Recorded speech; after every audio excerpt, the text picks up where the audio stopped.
Foodies, ketemu lagi nih sama saya Sarita Suteja, Educator at Foodies Academy. Pada Foodcast kita kali ini, kita akan membahas mengenai 8 catatan penting mengapa survei konsumen itu menjadi wajib. Dari mana ide dan improvement secara kontinu bisa kita dapatkan secara murah dan mudah.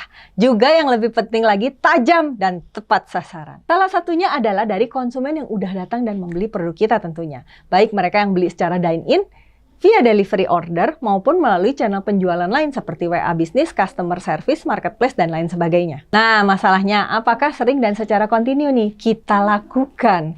Kalau enggak, kenapa? Bukannya konsumen yang udah beli ini sangat tepat ya untuk memberikan berbagai masukan dan input. Coba kita bahas lagi ya beberapa manfaat penting melakukan customer survey atau survei konsumen secara rutin buat bisnis kuliner kita. Yang pertama adalah rekomendasi. Mengetahui apakah konsumen kita puas dengan brand kita dan mau merekomendasikan brand kita, hal ini menjadi ukuran penting.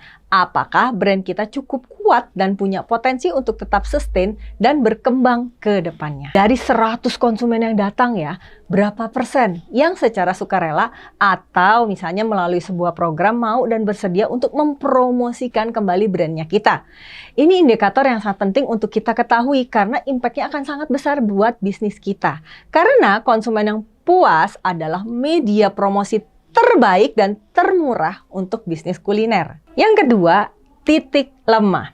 Mengetahui berbagai kekurangan dan titik lemah yang masih perlu diperbaiki agar konsumen tetap loyal dengan brand kita juga sangat penting untuk diperhatikan. Dengan mengetahui titik lemah ini, kita bisa segera berbenah dan melakukan improvement ya, sehingga tidak berkembang dan memunculkan ketidakpuasan untuk konsumen yang pada akhirnya bisa membuat mereka meninggalkan brand kita. Yang ketiga, insight dan ide. Mendapatkan berbagai masukan atau insight untuk terus melakukan inovasi sehingga brand kita tetap relevan dan selalu menjadi pilihannya konsumen.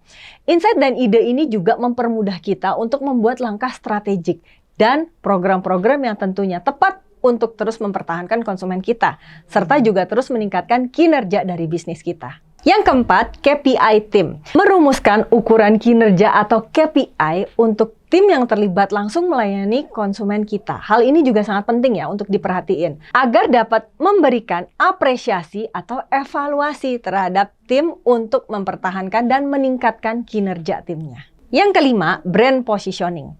Mengetahui kekuatan utama brand kita di benak konsumen agar bisa kita tingkatkan dan menjadi poin utama dalam membangun brand ke depannya. Survei konsumen juga dapat memperlihatkan apakah kegiatan branding kita sudah sesuai dengan harapan kita dalam membentuk positioning brand atau malah sebaliknya. Positioning yang kebangun malah nggak sesuai nih dengan harapannya kita. Yang keenam, profitability. Survei konsumen juga menjadi hal yang sangat penting untuk kita bisa meningkatkan kinerja bisnis kuliner kita. Contohnya ya, dengan data pembelian konsumen. Kita bisa melihat tren produk yang dibeli oleh konsumen dan mengetahui alasan kenapa konsumen membeli produk tersebut. Kalau kita mengetahui informasi ini, maka kita bisa nih mengkaji berbagai hal terkait dengan bagaimana profit kita bisa meningkat. Misalnya HPP, proses pembuatan produk yang seperti apa sih yang bisa lebih efisien untuk dibikin ke depannya. Yang ketujuh, competition. Survei konsumen juga bisa membuat kita untuk lebih aware dan waspada terhadap kompetitor dengan memanfaatkan berbagai informasi yang kita dapatkan dari konsumen. Ya, asumsinya tentu aja ya, konsumen kita juga pasti perginya ke kompetitor juga ya.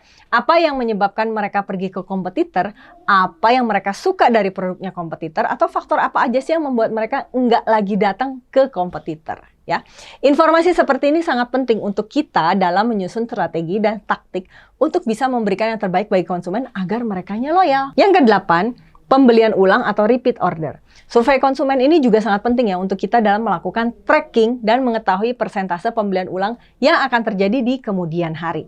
Kalau kita tahu persentase ini, maka kita bisa menghemat biaya untuk mendatangkan konsumen baru.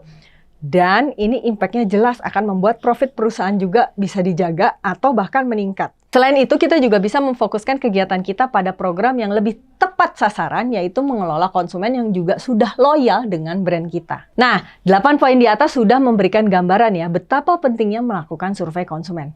Pertanyaannya balik lagi nih ya, teman-teman sudah atau belum melakukannya? Atau malah lebih parah lagi ya, nggak punya database konsumen yang mau disurvei.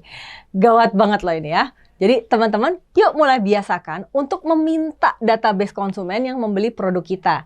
Nama, nomor handphone, atau email minimal. Nah, pertanyaan selanjutnya, gimana cara mintanya? Yang pertama, dengan cara otomatis. Pakai POS yang bisa input database konsumen kita. Contohnya misalnya ada atur kuliner, ISB, dan lain sebagainya. Yang kedua, dikelola. Nah, pastikan POS yang dipakai itu bisa mengelola database-nya.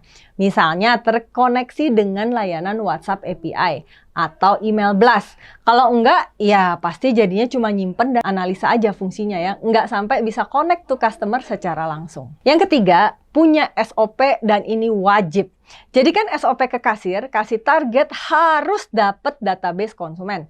Apalagi kalau pembeliannya langsung oleh konsumen tidak melalui delivery order seperti dine-in, drive-thru, WhatsApp order, dan lain sebagainya. Yang keempat, catat manual. Ini nih ya, kalau misalnya mentok banget ya, kalau belum pakai POS ya, minimal dibiasakan dicatat.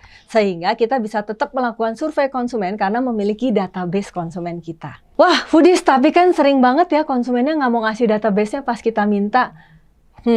Mintanya bener nggak? Kalau cuma minta tanpa ada program yang menarik untuk konsumen, ya ngapain juga konsumen yang pengen ngasih database. Tapi kalau misalnya ya, halo Kak, kita boleh minta database-nya nggak? Karena Kakak adalah konsumen loyal yang juga berbelanja di sini. Kita bakal ada rutin promo nih buat konsumen yang loyal sampai dengan diskon 30%. Sama kalau kita ada menu baru, Kakak juga akan dapat pemberitahuan spesial duluan dari kita. Beda kan? Hal ini juga secara tidak langsung adalah sebenarnya minta izin ke konsumen untuk ke depannya kita bisa follow up nih nomor handphone atau emailnya. Jadi intinya kayak permission marketing lah. Nah sahabat foodies, yuk kita praktekin bareng-bareng ya. Ambil datanya, survei datanya, dan buat cuan tentunya. Sahabat foodies terus tungguin ya video-video terbaru dari kita. Silakan di subscribe YouTube Foodies channelnya dan jangan lupa untuk like, komen, dan share video ini sebanyak-banyaknya agar makin banyak juga teman-teman kita di luar sana yang bisa mendapatkan manfaatnya. Jangan lupa subscribe di Foodies YouTube channel di tombol subscribe agar kita bisa mendapatkan update berbagai video terbaru dari Foodies dan juga share ke berbagai grup video-video pembelajaran dari Foodies. Ikuti kelas-kelas Foodies terbaru dan sekolah bisnis kuliner, kunjungi www.foodies.id.